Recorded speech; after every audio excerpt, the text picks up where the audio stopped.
October 1st, 2017 changed Las Vegas forever. You know, my son woke me up on Sunday nights saying there was something going on the Strip, that people were being shot. You know, and at first I thought it was a joke.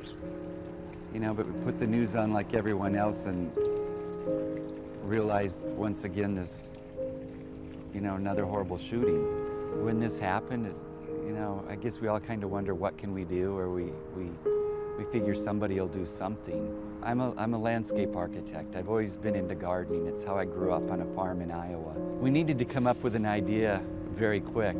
And Daniel, who I work with, you know, scribbled out this heart, and then he wadded it up and said, "No, that's stupid." And I took it and I says, "No, that's not stupid. It's a starting point." We flattened it back out and just started sketching trees around it. This time, we as a community pushed back with a very deliberate act of compassion. Monday morning, you know, I was thinking about other cities where this has happened and where people do makeshift memorials or they gather, and I realized that we really didn't have that here. We thought, well, maybe we could do a pop-up garden. I thought this would go for 3 or 4 days, and we'd borrow some plants from Star Nursery and then we would take them back. And that didn't happen. Called the city attorney. They said, well, look, could this be a permanent thing if we found a piece of property? And they gave us this. People from across the city, country, and the world came together on an empty piece of desert to plant the Las Vegas Community Healing Garden. It really brought people out, and it brought out the best in people.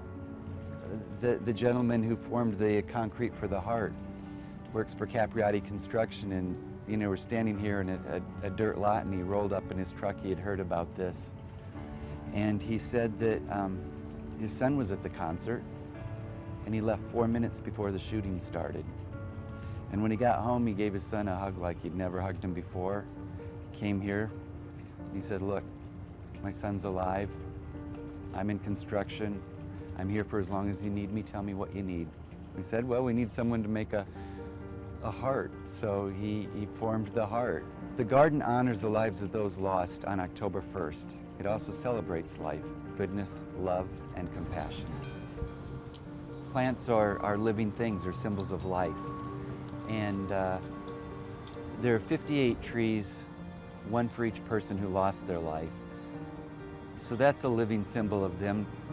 It is sad that it takes something of this magnitude to bring people together, but it's kind of like a law of the universe. For every action, there's an equal and opposite reaction.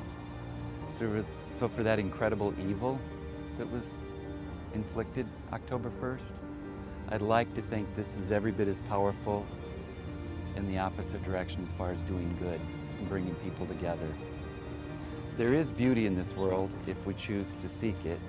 We can choose to love over fear, light over darkness, life over death, hope over despair. We can choose to do good in this world. We can choose human kindness. We can choose to help each other heal. So that's why the garden's here.